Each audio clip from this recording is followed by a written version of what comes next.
对泡面难度中一样的有，对，这就跑出来。Dòng đẹp tê nửa mùa lo lại sơ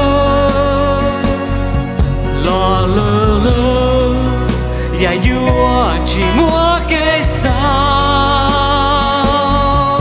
cho lo chi có chi một cái mối xia oh girl chỉ do vì có cú mây lên mùa có gió cây rong nơi khen cú xia có hú tam gấu nó có buồn nó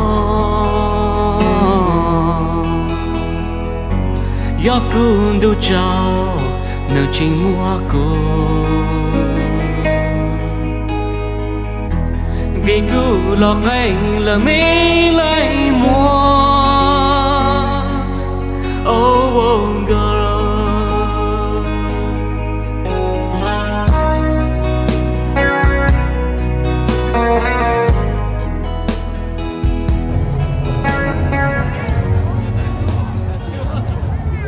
nhớ rồi nhớ rồi. con bé bây giờ Con dạ. sớm không đã chưa Sớm không ba. nếu như chơi xong à Cậu gì cậu chơi xong à? Có một trận gần tới là do có chỉ cờ đó Cờ cờ chụp à? cờ cho đó có nhớ rồi thì tôi xin trong để cho khó nào Nhớ ai tao muốn khuôn tao nó tao tốt nó. sáng mình khuôn vậy có bộ chỉ lết tông hoặc là có bộ chỉ phê đi ra phê bên lại lại mà tôi phê hụt thì con dở ba nè sau phát sản kia là đập móng à hả sau phát sản kia là đập móng à đập móng đó còn lết tông chỉ cho cá là cho chả con nhói mà cho vậy bác kia đồ nó thế chưa xa phê sụt đâu gì đó đó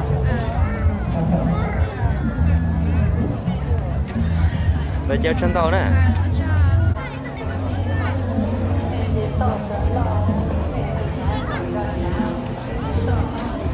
nhớ rồi nhớ rồi con bé ly cha nè con chi nữa sao món đã chưa dạ muốn già rồi nếu như chơi xong hả cậu gì xong có một trận cần tới là có đã chỉ sao tôi chỉ cờ chỉ cờ đó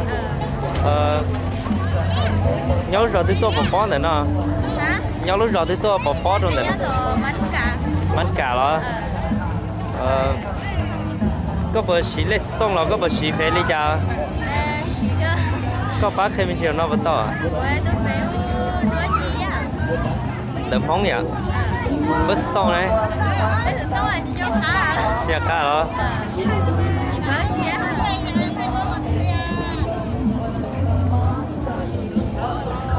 đó chân tàu nè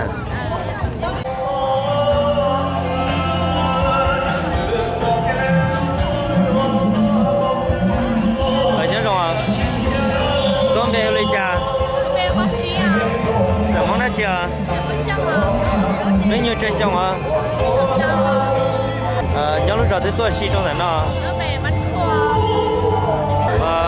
có một trận cần tới là có đã chỉ sao chỉ cần tới không thì đâu mà chi à mà chỉ à có bộ xí lấy tông hoặc là có bộ xí phê đi cha xí cơ có bác thêm chiều nó vẫn to cái bác sĩ sẽ có sự xa xa nó phải bé bác sĩ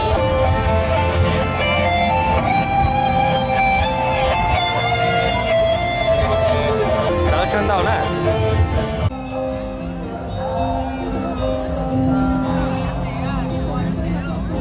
nhớ rồi nhớ rồi con bé ly cha của hôn hả sao món chưa hôn da à nếu như chơi xong hả mua cầu xa xuống được xa đó lo trâu thì nó có chân cần tới là có đã chỉ sao chỉ cần tới cỡ mò đã chỉ à cậu mua xa xuống rồi mò xa trong nó nhớ rồi thì tôi chỉ trong để chắp bó nó nhớ mà sẵn khổ nó sẽ theo quá có bộ xí lấy tông hù là có bộ xí phê đi cha hả có bộ xí lấy tông hù đi bây giờ có bộ xí phê đi cha có bác khi mình chiều nè tụi tôi phải lúc có xí nha tụi bây giờ cho xa gì bé ở đó.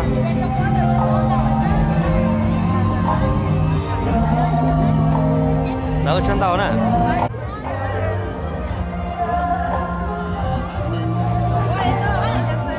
Ở nhớ rồi. Con bé đi già. Sống nó chưa? Nhớ lúc đó thì tôi chỉ trong để chăm bón nào. Với như chơi xong à? Năng gọi xong đó. Lúc đó tôi chỉ nói có chẳng cần đó là có đã chỉ sao? Chỉ cờ đó. Có bỏ xí lệ sông hồ là có bỏ xí phê đi ra. Có bỏ cả bác không chiều nào. Phê nè. Chỉ xí đó.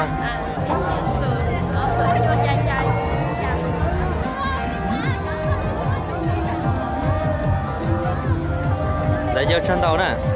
Trong câu một lúc về thì không gì rồi nên trong ta này rồi Nhớ rồi. Cơm bê lì cha nè. Sớm hôm nay chưa? Mấy nhiêu chơi xong à? Cái nhớ rồi thì có bỏ bó nữa nè.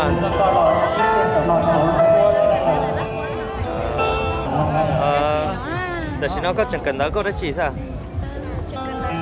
Cờ mò đó chưa? Còn sao đó? Có bỏ xí bơ hù là có bỏ xí phê lì cha. Có bác thêm gì trong nó? Phê đấy. Xong tầm phong đó.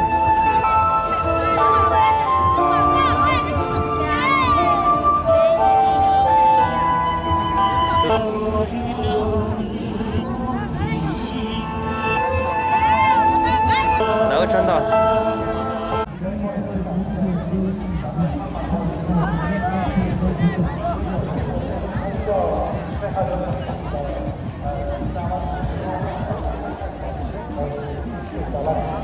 Nhớ rồi. Cơm bê lì chả. Sớm phong đã chưa? Bao nhiêu chơi xong à? Có sao đó? Có một trận cần đó là có đã chỉ sao? Cờ mò đã chưa? Cái nhớ lúc rồi thì tôi xí trong đấy nào? Có bộ xí lết sông hồ là có bộ xí phê lì chả? Có bác thêm gì trong nào bắt đầu? Đầm hóng vậy? Lết sông đấy.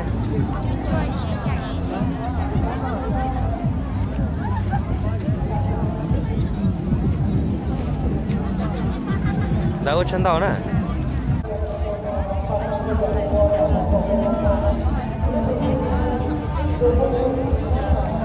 Nhớ rồi. Con bé lui cha nè.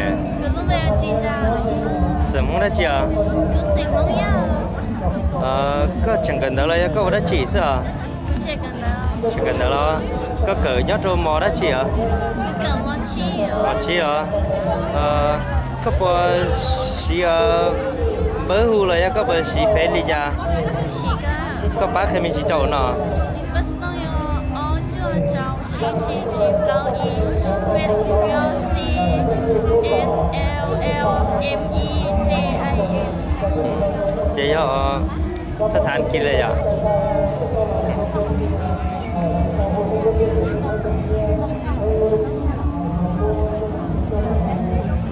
Đó chơi út chân tàu nè.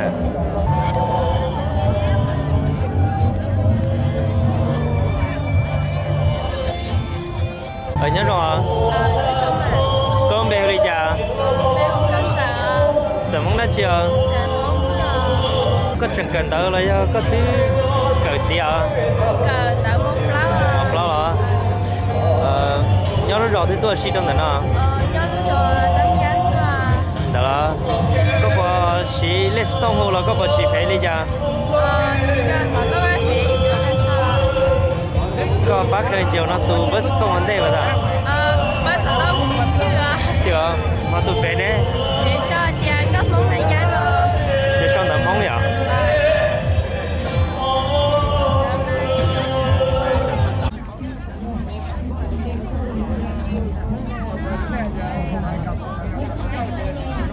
Nhớ rồi. Con bé đi chả?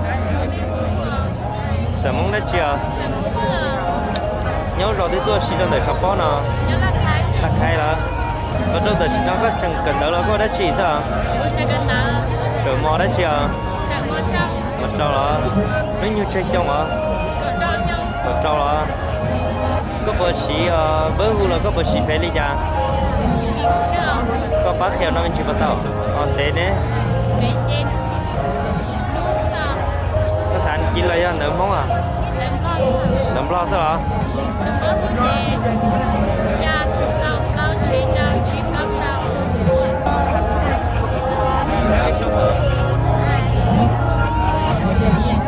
đấy ở trên tàu nè ở nhớ rồi tôm bê lui chả nè sang là sớm không đã chưa sớm không đã chưa sống nhà là mấy nhiêu chơi xong à đâu là có một trận cần đó có đã chỉ sao cái món gì à đâu là nhớ rồi tới tôi xin nữa nè sai đó có bữa xí lên xong là có bữa xí phải đi ra có bữa cả bác thì mình chỉ đâu nè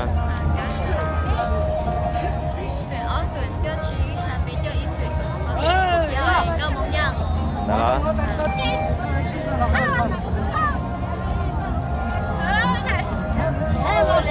đấy chân tàu nè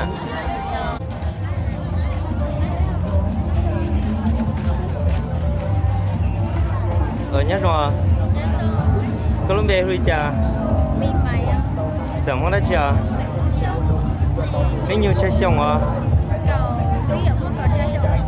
có bật chẳng cần đó là có đã chỉ sao cái nhóm lúc rồi thì tôi xí trong đó nè bây giờ là có bờ xí lấy tông hồ là có bờ xí phải đi ra sau năm phong ya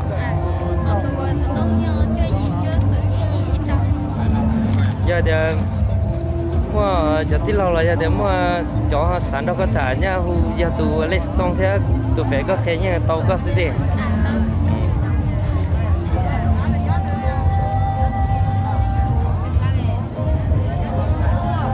đó chơi chân tàu nè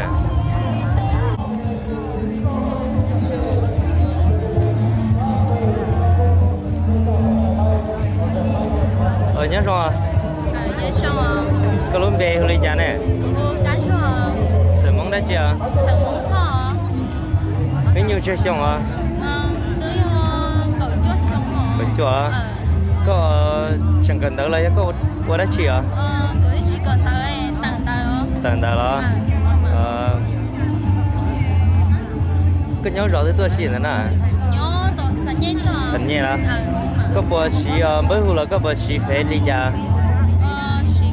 xí đó có bác thêm mình chỉ đầu nó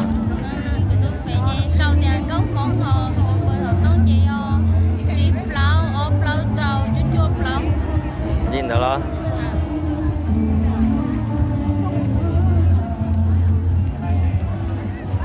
đấy chơi chân tàu nè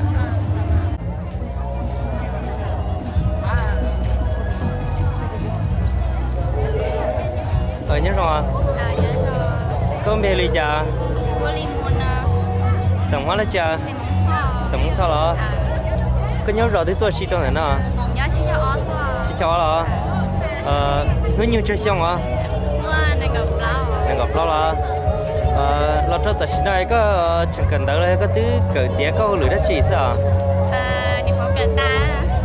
đó có bộ xí lên tông hồ là có bộ xí phải lấy ra có bác hay mình chỉ đầu nó sau năm mong nhỉ sau phát sản gì đó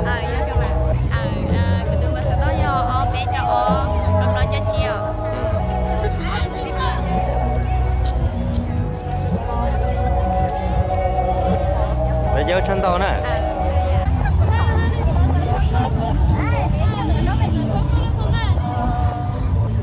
ở nhớ rồi con đi xài đó con bèo đi cha nè sống á chưa lo cho ta nó có chẳng cần tới là có hô lử đất chị à cần ta đó có bộ xí bớt xong là có bộ xí phê đi cha bớt hù nè bớt quê chỉ cho cáเลย từ nó sườn chi tua chi đâu chi phê tua đó là vậy tu phê hù có muốn cha xong tầm phong vậy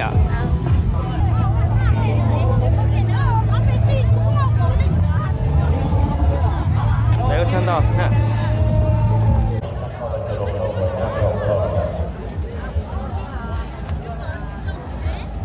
nhớ rồi con bé đi chả nè bé hôn lá nè sống hết chưa sẽ cũng lìa nó như chơi xong à cầu gì chung có gì đó lo thôi tại nó có trực cần đó là cái tiếng cờ gì à tức là ta muốn chơi chung nào có nhớ rồi thì tôi xí đâu này nọ nhớ bữa nào muốn có bò xí lên tông hồ là có bò xí phê đi chả xí cái nào có bò cả bác lên chỉ tao nọ lấy cái tôi mới chơi rồi cho ó chào nó chỉ cho biết nhìn đó có xí tụi bớt gì à xí tôi sao đó là cho biết bên của soi lá lì soi bên sáng gì đó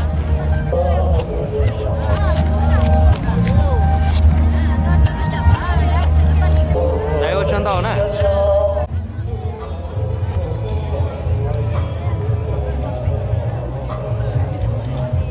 nhớ rồi nhớ rồi con bé đi chả lúc đây con nhớ sớm không đã chưa nó như chơi xong à cầu gì xong có gì đó lo cho tôi xin nó có chẳng cần đó là có đã chỉ sao chỉ cờ là cờ đó nhớ rồi thì tôi xí trong này nào cái nồng hết à nóng hay là có bò xí lên tông hồ là có bò xí phê đi chả chỉ cờ có bò cả bác hay mình chỉ đâu nào cái mà tôi về không có đúng lo trong tầm phong vậy không bớt hu nè biết không cho xa chỉ dùng đi xa cho ý đó là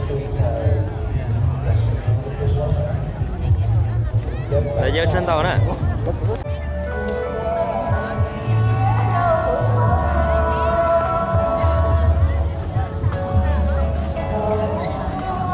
nhớ rồi con bé ly trà giờ không đã chưa có một trực cần đó là có đã chỉ sao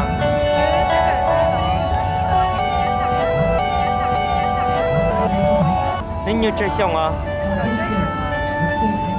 có nhớ rõ thì tôi xin đâu để chăm bón nào có bò xí lên tông hồ là có bò xí phê ly trà có bác thêm mình chỉ chọn trâu nào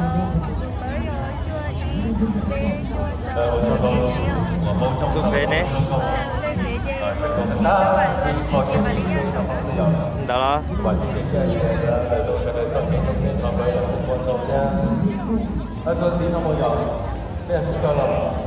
đó chân tàu nè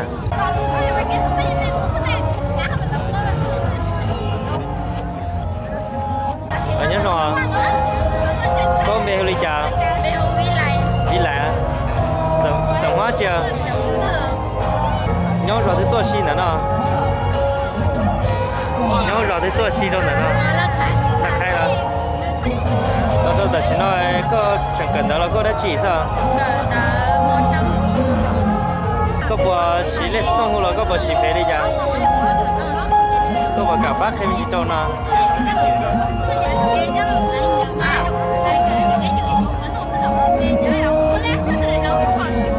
bây giờ sửa nó chưa xa chưa lâu gì lâu xa xa phê nè về chỉ về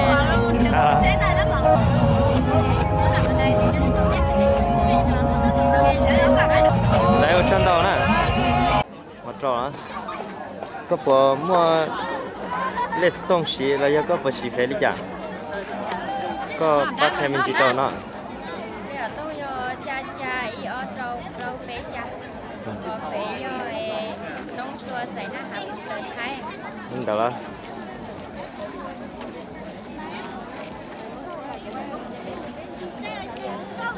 đấy cho chân tàu này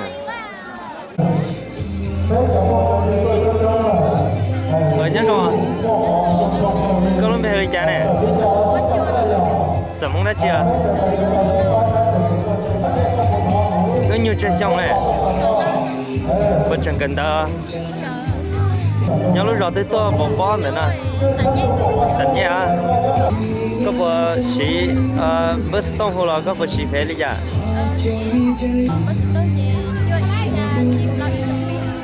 đó nhà hồ tàu thế à nhà hồ tàu tư tàu còn đỡ thế à bây giờ sao quá cho lâu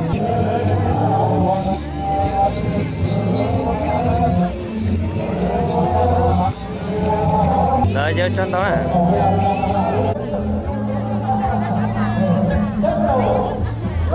ở nhớ rồi nhớ rồi con bé bây giờ cái gì à xem không đấy chưa sẽ có qua nhớ lúc rồi thì tôi xin trong nữa nhớ cho 3 năm chắc nắn chạm đó hơi nhiều trái xong này qua cầu chua xong có chua đó có một trận cần đó là cô đã chỉ sao chỉ cầu chỉ cỡ đó có bộ xí bơ hú hay có bộ xí phê đi ra có bộ xí bơ hú hay có bộ xí phê đi ra cầu về đó phê nè cái liều vâng chỉ số nấm phóng là nấm lọ cầu bóng à nấm phóng lọ bơ hú nè hả bơ hú nè bơ hù sụn ó sụn chua chua chi trâu bé sụn nhìn đâu vậy đã giờ chân tàu nè nhớ rồi có lúc về đi chả còn mẹ hơn nước cũ đâu sớm không đấy chưa giờ muốn thò nó nhiều chơi xong à ôi nó nhông cỡ chi chiều cái nhóm rõ thì tôi xí trong này nè nhớ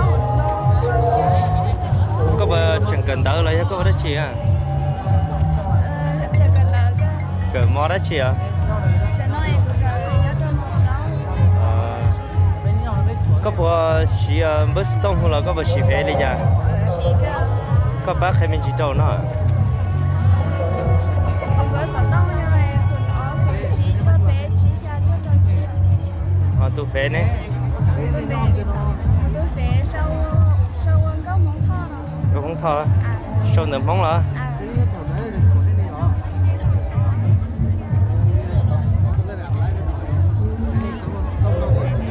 nè chơi chân đầu nè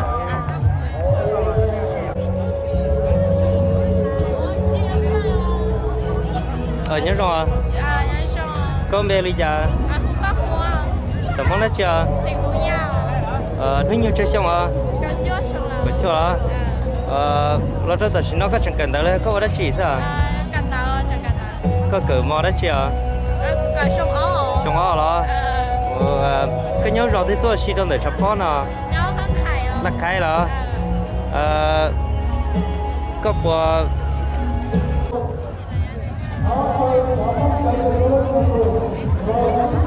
nhớ rồi có bé bây giờ tầm món đó chưa nếu như chơi xong à có cho lo cho tao xin nói có chụp gần đó là có đã chỉ sao có cỡ mò đó chị à có cho cái nhớ rồi thì tôi xin trong để chụp phone nào có bộ chỉ lấy tông hồ là có bộ chỉ phê lấy ra có bộ cả bác hay mình chỉ cho nào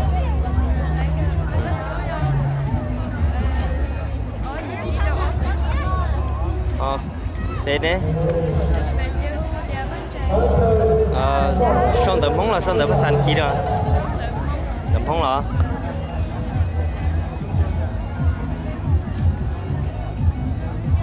để vô trên tàu nè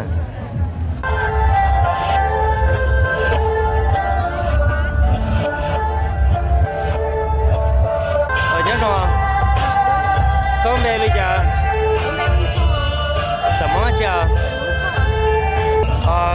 cái nhóm rồi thì tôi xin là chọc bó nó kháng khải đó nếu như chơi xong à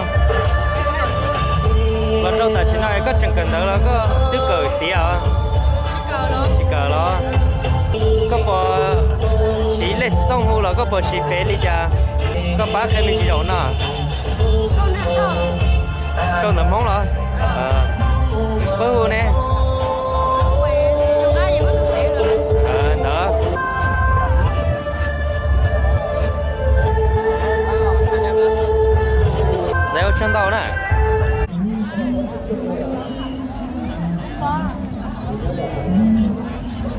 ở nhớ rồi có bé đi ra nè bé hoa kia nè sớm hôm nay chưa sẵn cũng vào mấy nhiêu chơi xong à mất có gì đó lo cho tài nó có chẳng cần đó là có lửa giá trị sao rồi chẳng cần đó là cái nhớ rồi thì tôi chỉ trong để chọc phó nè nhớ bánh thông mì xay có bộ xí lết tông hồ là có bộ xí phải đi ra xí thờ có bác khi mình chỉ trâu nó vẫn đó là nhà sơn đầm hông sao có bé phê nè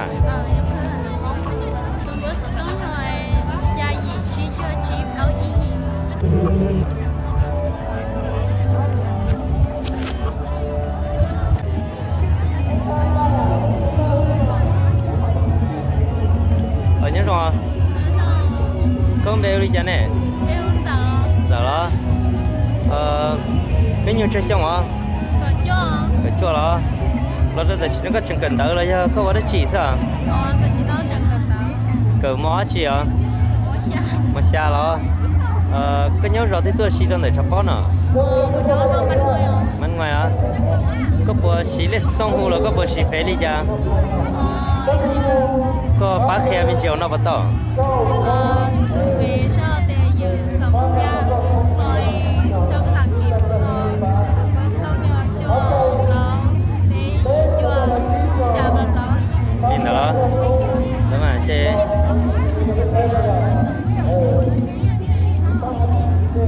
để vô chân đầu nè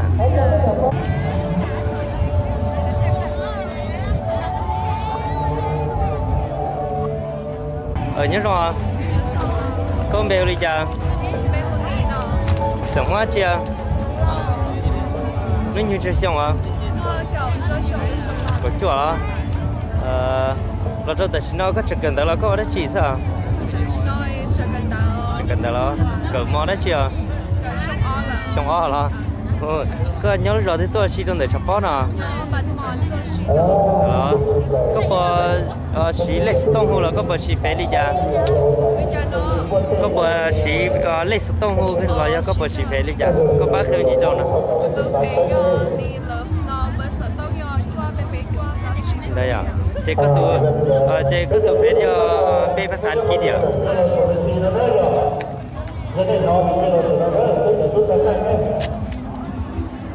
để nhớ chân tàu nè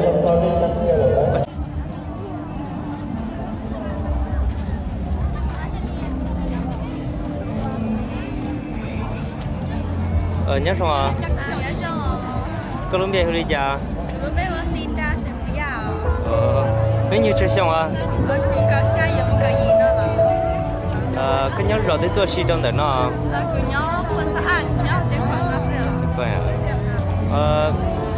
có chẳng cần đó là có đã chỉ sao mà xa à có bờ xí lết tông hồ là có bờ xí phải đi ra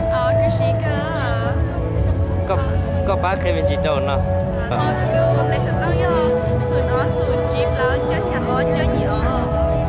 giờ mua cho tí lâu thế mua cho họ thì bỏ có họ nhẹ có sao nó có thả ra giờ hú áo thu ở đây có khi nó chỉ chuẩn chỉ cơ à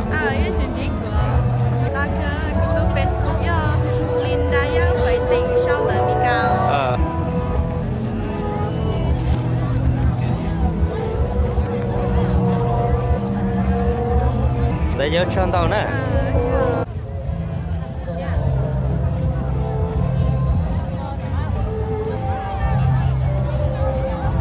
nhớ rồi con bé đi chợ sợ món đó chưa mấy nhiêu chơi xong à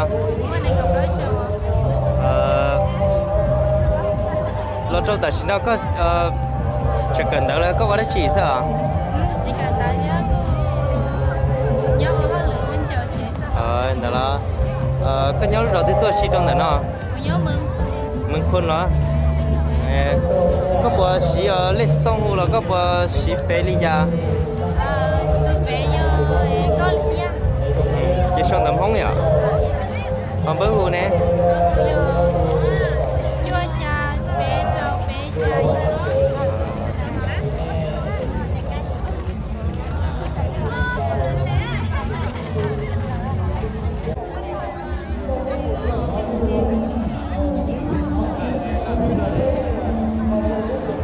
xong à? nhớ xong. Có lúc về hơi chán nè. Na nó. Sợ món chưa? Sợ món thò. Nhau lúc rồi thì tôi xí trong đó nó. Nhớ nó sẵn nhẹ to. Sẵn nhẹ đó. Nó nhiều chơi xong à? Cậu trâu xong à. Có bật chân cần tới là có đã chị à? Nhớ. Nhỏ hả? Có bật xí lết tông hồ là có bật xí phê đi cha. Cô xí lết tông. Có bác thêm mình chỉ trâu nó. Lết tông nhớ. Chi xa. Chúa gì bé bé chúa. Tụ phê nè. Phê gốc na nè. Xong tầm mong vậy?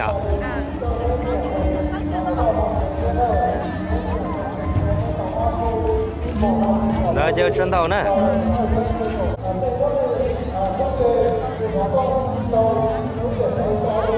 Nhớ xong à? Nhớ xong à? Có lúc về đi chả nè. Lúc về sang à? Sớm không đã chưa? Sang cũng vào. Có nhớ lúc đầu thì tôi xí trong đó nè. Nhớ xa xài sung bún đó nè. Tại sung bún đó. Có bật chân cần đó là có đã chỉ sao? Cỡ đó. Cỡ món đã chưa? Cỡ món chi à? Món chi à? Có có bộ xí hay là có bộ xí bơ hù đi chả? Có xí phế cả. Có bác thêm gì nữa? Có xí bác. Có phế được nó. Để được có. Có tụm bơ hù này. Tụi nó xuống chưa trâu, bé bé chi xuống nó sao. Đó. Nha thì mua cho nên xã hôn nó có thải nhưng hôn chỉ có thế. Lấy.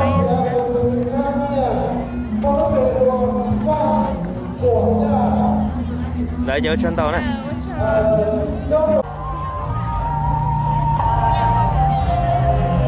Nhớ rồi. Nhớ rồi. Con bê ly trà. Lúc bê mấy hồ nè. Sống hết chưa?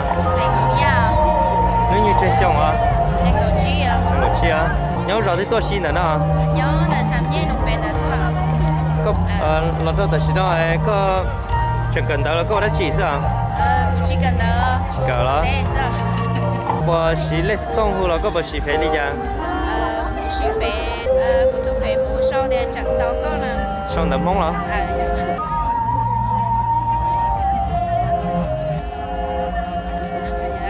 Đấy giờ chân tàu này.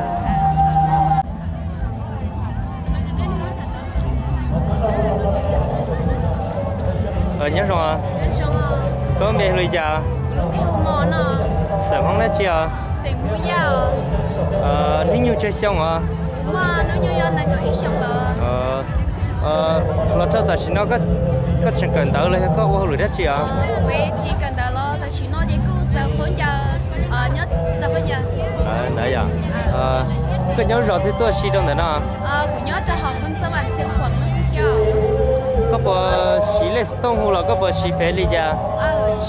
Chỉ cả. Có bác thêm mình trâu nè. Tôi lấy sự tốt cho gia đình sẽ chỉ nhìn chỉ ở học tôi phải sống về sau hai tiếng mấy mối nhắc nó. Xong là mong vậy?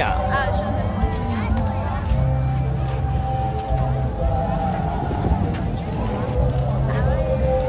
Đây có chân tàu nè. Nhớ rồi. Có lúc bé đi chả? Sợ không đã chưa?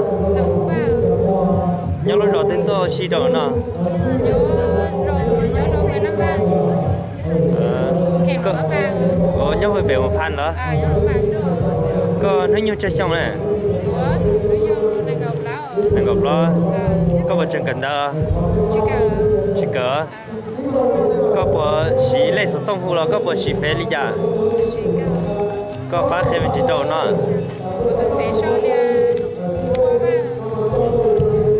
Bớt tông này. Đó.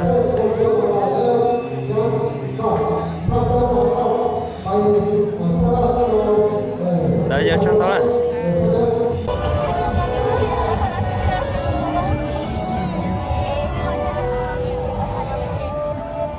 Nhớ rồi. Nhớ rồi. Có lúc về hơi chả? Uống bao nhiêu? Sợ không đã chưa? Uống liều. Nếu như chơi xong à? Đang gạo đó. Có nhớ lúc rồi thì tôi xí trong để chắp bó nè. Cũng nhớ hậu sao vào nó sợ. Sao vào đó? Có chuyện cần đó là có đã chỉ sao? Cái ta mua sao? Sao mua cần gì không? Có có bộ xí lết tông hù là có bộ xí phê lý cha của xí cơ mà có bác khem mình chỉ trâu nào lấy cơ từ lết tông rồi xí xa xa gì trâu lối chùa của tu phế rồi bao lìภาษาอังกฤษ ภาษาอังกฤษอ่ะ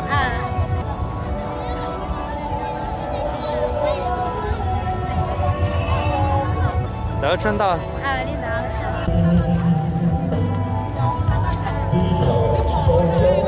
ở nhớ rồi có ông bè hay lên cha quá rồi sớm không nói chưa nếu như chơi xong mà nên có xong là có nhớ rồi thì tôi chỉ trong để chập bó nè à lia rồi lo đâu ta chỉ nó có chẳng cần tới là có ô lưỡi đất chỉ sao cần tới ta rồi có bộ xí lết tông u rồi có bộ xí phê đi cha có bác thêm mình chỉ trâu nè phê đấy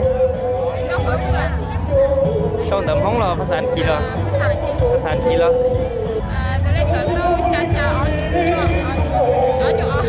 lên thở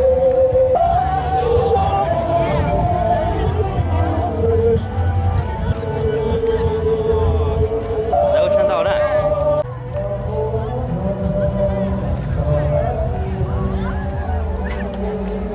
ở nhớ rồi có ông bè hơi già sớm không đã chưa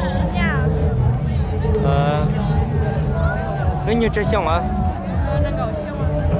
là đâu tới nói có chẳng cần đâu là có đã chỉ sao có nhớ rồi tôi chỉ rồi nè nó có bộ chỉ lết tông hồ là có bộ chỉ phê đó có bộ cả bác mình chỉ đâu nè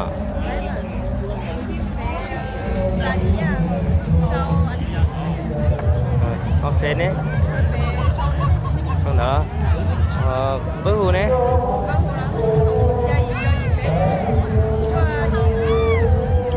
chưa có lúc bé phê gì xong tầm phong vậy